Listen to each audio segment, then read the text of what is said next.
আজকে এখানে রান্না হচ্ছে হাঁসের মাংস, চীনা হাঁসের মাংস। আর এই হাঁসের মাংসটা আমি কেন রান্না করছি হচ্ছে, আজকে ছিল ভোটের দিন। ভোট দিয়ে আসলাম অনেক বছর পরে, এত সুন্দর পরিবেশে, এত সুন্দরভাবে আমরা আমাদের কেন্দ্রে ভোট দিতে পেরেছি। সেই খুশিতে বাসায় এসে আজকে আমি হাঁসের মাংস রান্না করছি। আমাদের এখানে কে জিতলো সেটা বড় কথা নয়, আমরা একটা সুন্দর সভ্য বাংলাদেশ পাই সেই প্রত্যাশাটা ব্যক্ত করছি।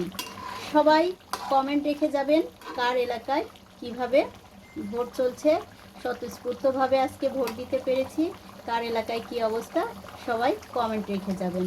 সকলে ভালো থাকবেন আর সুস্থ থাকবেন, আমরা একটা সুন্দর বাংলাদেশ গড়ি একসাথে, এই প্রত্যাশা ব্যক্ত রেখে আমি বিদায় নিচ্ছি।